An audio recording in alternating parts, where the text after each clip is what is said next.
Good morning. Good morning. Good morning. Good morning to you. Y'all ignore Alexa in the background. Ignore Alexa in the background. Good morning. Good morning to Jesus and the whole lot of. I went Negro spiritual, damn it. Coffee. Good morning. Good morning. Good morning. Listen, can you do me a favor? Go ahead. You know what I'm gonna ask. You already know. Go ahead and go to your share button. Go share this with a cousin now. Let them know that this bald-headed man is on there talking about Jesus and a whole lot of coffee. He got a lot to talk about today. It's a good conversation. We're coming live with a whole new season. A whole new season, thanks.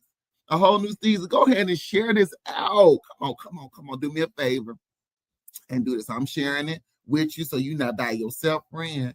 And welcome, Coffee Bean Community. Oh my. All right, so let's go ahead and get into this cup of the week. Come on. Now, this is a repeat cup.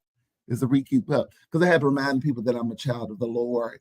I'm a child of the Lord. But y'all, I have my dark roast in and my coffee, but I do have a new creamer. Listen, this creamer right here, Nut Pot. Y'all better go get y'all some Nut Pot. Listen, my trainer showed me about this creamer, and it's a natural creamer that is made with cane sugar and almond plus coconut. It's a coffee creamer, and it's dairy free.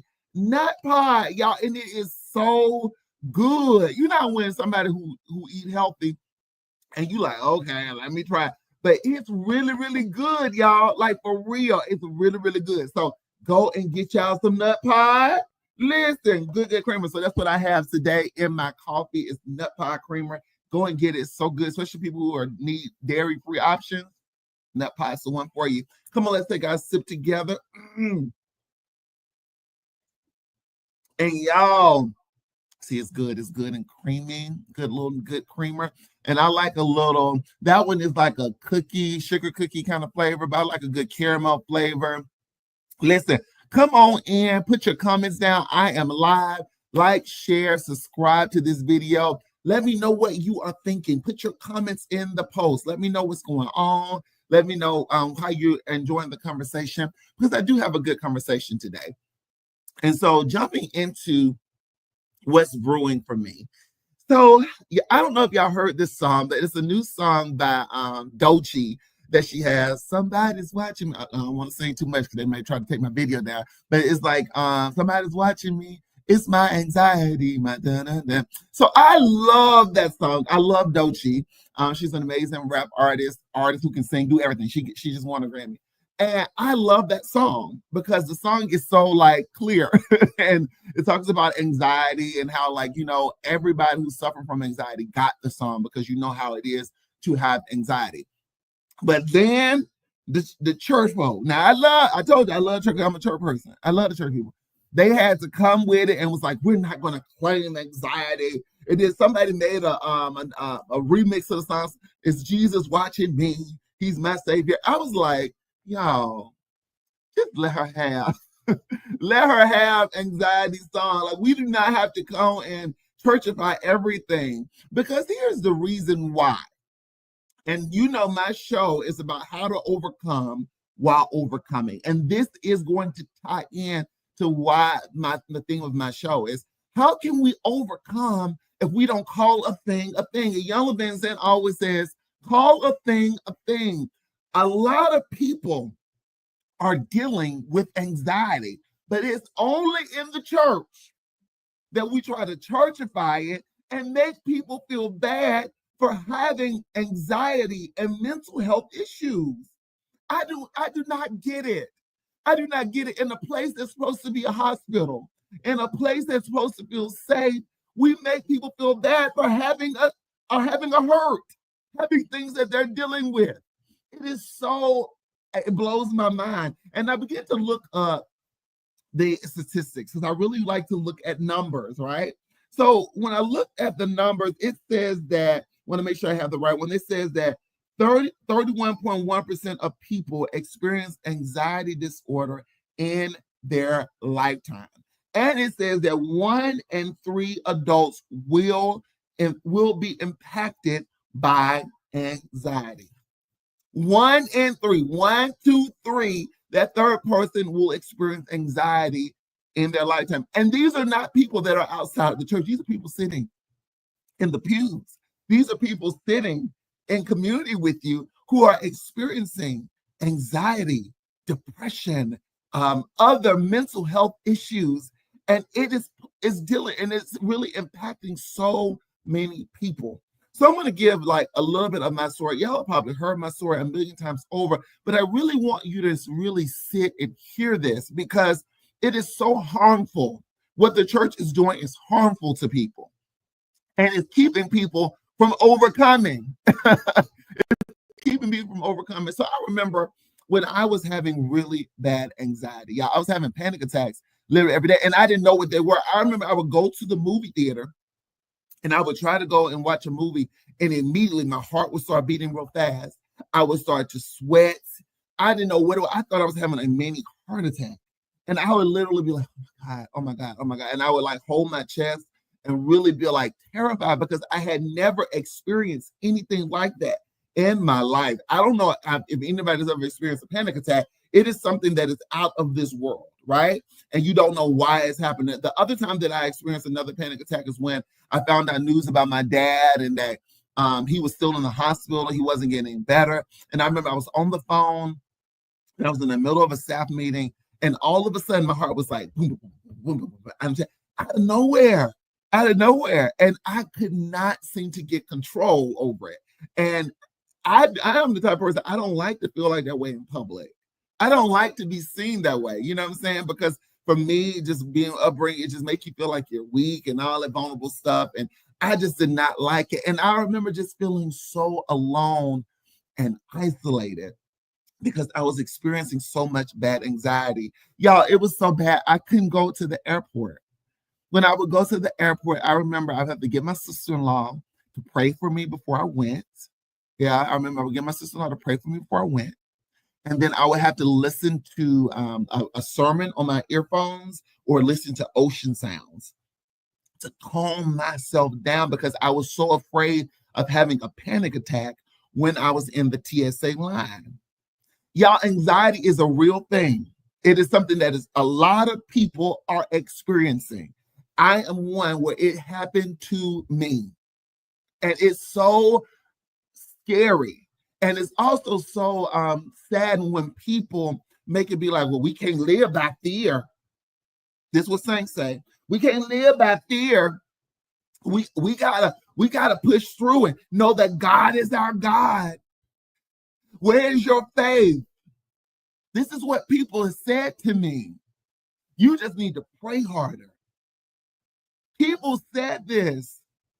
And that is so disheartening when you know that you are praying, when you know that you're believing, but you're still experiencing anxiety. You're still experiencing depression. I was still experiencing depression. And that is, if somebody just did an article recently about being saved and depressed, that's a real thing, y'all. And sometimes I've heard this article that was written that says a depressed Christian isn't a real Christian. And the lady had to debunk that myth, that a depressed Christian isn't a real Christian. People really do believe that.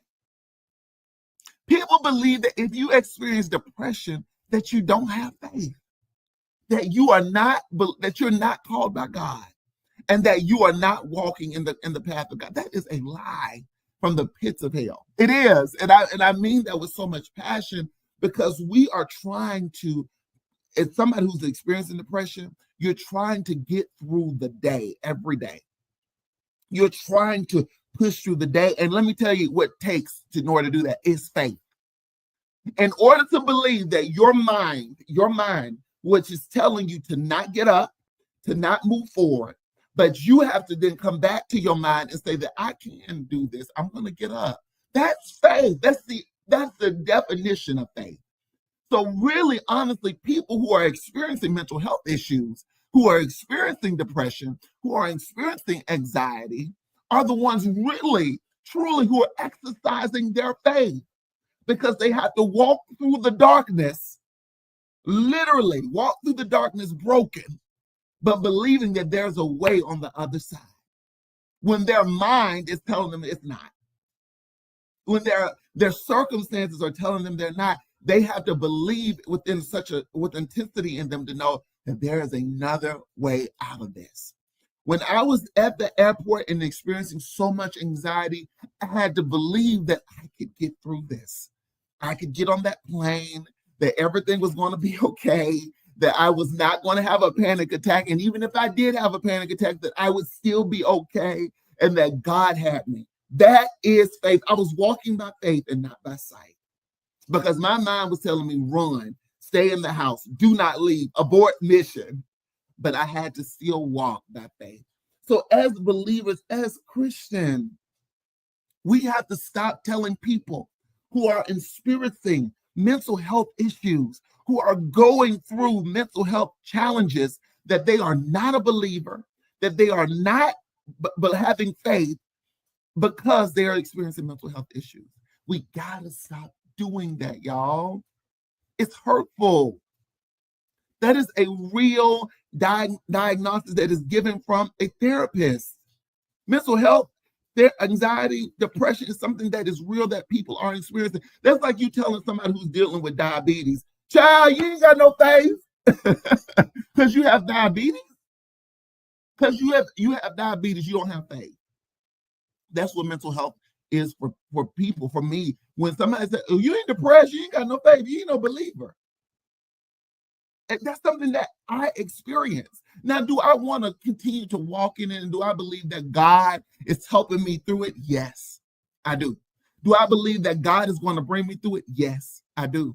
But one thing I do know for sure is that it is a real thing. Anxiety, depression, people who are dealing with bipolar issues, people who are dealing with multiple, that is still an issue, and they're still called by God and loved by God. They are. They still have faith. They still are walking in their calling. They are. And we as the church, we as believers have to stop pushing them away and making them feel like they're not worthy of the love of God because they're showing you their scars. Come on now. Also, too, we have to also support family members. This is how we're going to overcome by overcoming and helping people overcome, right? And this is how we're going to love people through it, is that we got to start supporting family members who are experiencing mental health challenges. If you see that your cousin, it has depression, love on your cousin, pray with your cousin, go to therapy with your cousin, love on your cousin. Learn the triggers that your cousin may be experiencing. If they're having a panic attack, how to sit with them and calm them down. Learn how to stay in support of them. That's a believer. That's a Christian. Instead of pushing them away from the love of Christ, instead of saying, nope, you got to know, you ain't called, love them. Because that by you loving them can heal them. By you loving them, it can heal them. It can make them feel even more a part of the community.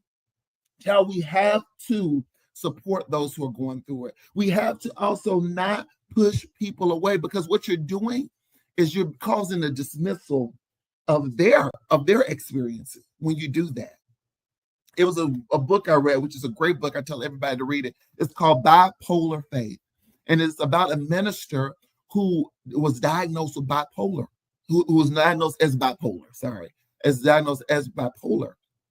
And she tells about her experiences and the trauma that she goes through. But the biggest thing that she had to reconcile is being in the church and people discriminating against her because of her bipolar diagnosis. Something that she was getting help for, something that she was getting medication for, and walking through, people were ostracized, pushing her away because of what she had, her diagnosis. Thanks, believers, we can't do that. I'm telling you, you should not be doing that. That's not the love of Christ. That's not, in my opinion, that's not the love of Christ. It's not. You have to love people, make them feel a part of the family. You have to walk through with them and show them that, hey, I see you. I don't dismiss you. I don't say that I see that you are experiencing something that is real, and that together we're going to get through this. Together, we're going to make it through this together. I'm going to pray with you. And that also, too, I want to make sure I clear this up, that prayer alone is not enough. Prayer alone is not enough. Prayer is a powerful tool and a weapon. I do not want you to misconstrue what I'm saying. Prayer is a powerful weapon. Prayer matched with therapy. Prayer also sometimes matched with medication. Prayer also matched with them maybe going to a facility or a treatment center is a great combo, a great combination. We did take away the prayer and the faith that we believe that God can help us through this, but you have to couple that with something else. Don't you go to being dealing with depression and going to church every day and you just praying and feeling good, because you're going to feel good in that moment. They're going to shout you real good. But when you go home, you're going to still be dealing with depression if you're not doing the work. The supernatural with the natural.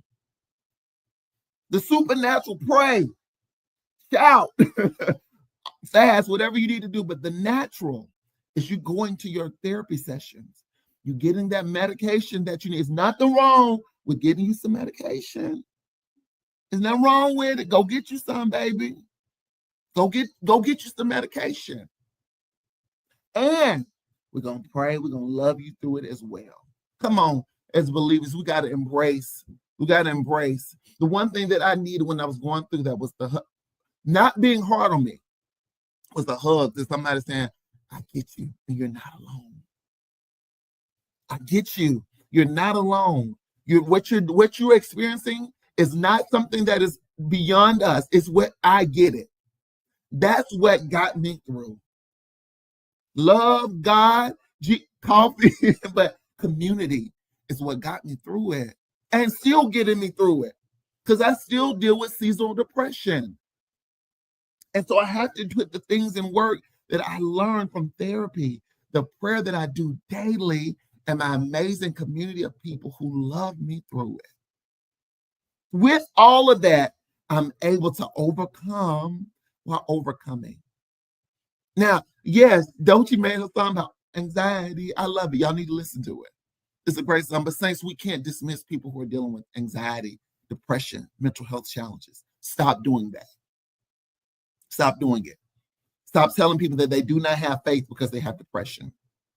Stop pushing people away who are coming to you with their scars and saying, I don't know what to do with this. Why don't you love them through it and partner them with some support? I have to shout out amazing pastor's name is Sequavius Chandler. I love Pastor CC. But one thing I love about Pastor CC is that he helps some of the members that he's going through. He partners them with a therapist, a licensed therapist. Him himself, he does spiritual coaching, but he also partners them with a licensed therapist. You see how the power of, he's a pastor, a believer, he's praying with them, but he's also partnering them with the help that they need. Y'all, church, come on, let's do, in this age, we have to support people through their mental health challenges so that they can overcome this together, that we can overcome it together. Okay, listen, I had to go ahead and share my heart today because it's a real thing, things. It's a real thing. Now, you know I like to end with something fun. We're coming to an end. But I do want to share with you, I just want to give this message to somebody who is experiencing this. I do want to, before I transition, because somebody's experiencing this. They're going through depression, and they've been pushed away by their church. They've been pushed away by their family. They feel like they are crazy. And I use that word because I felt like I was going crazy. I want you to know that you're not alone. God loves you, that he cares for you, and that you can get through it. Don't you give up. Yes, you may experience anxiety right now. I know it may feel tough. I know you're having the weight of the world on your shoulders, and the world right now is even giving you more anxiety, but keep on pushing. Go to therapy, baby. Go get the medication that you need and still try to keep connect with God. Pray, do the things you need, but know that you have people who love you and who care for you out there. Find your tribe. Find the people who love you. Don't you feel alone, and don't you give up, because you're closer than you think. I do want to say that to somebody. I do, because I don't want you to give up. No, don't give up. Do the things you need to do to save your life.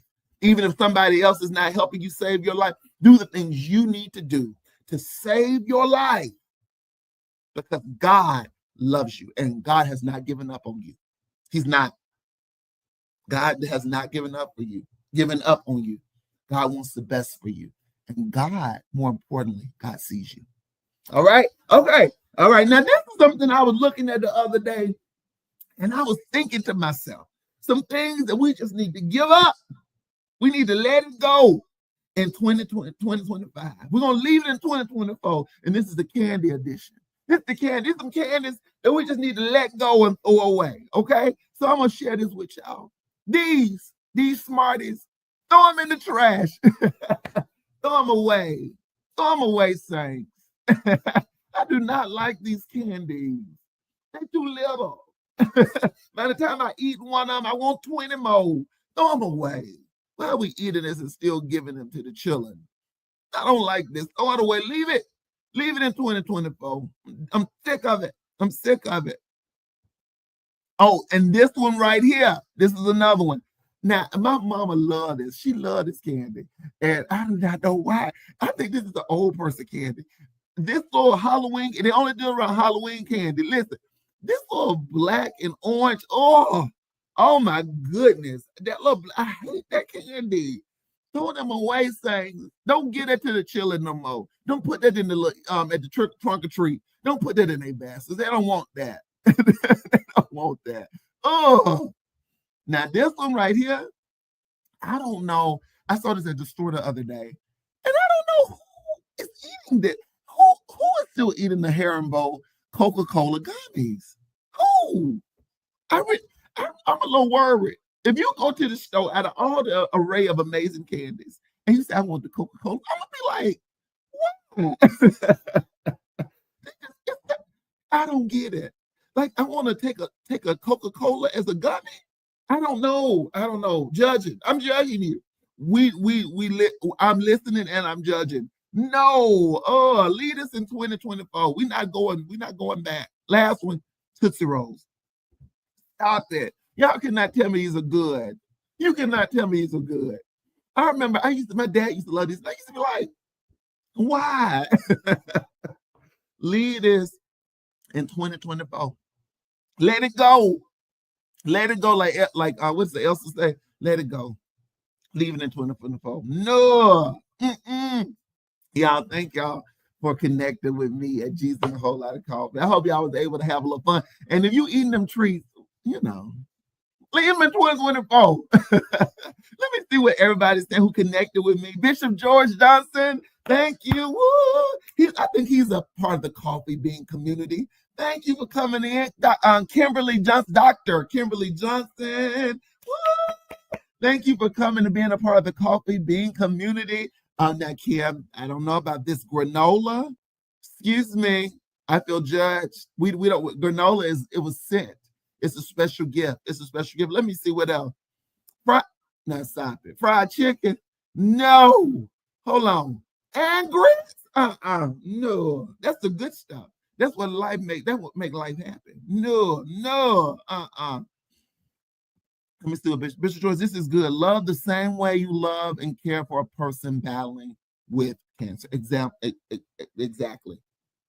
Exactly.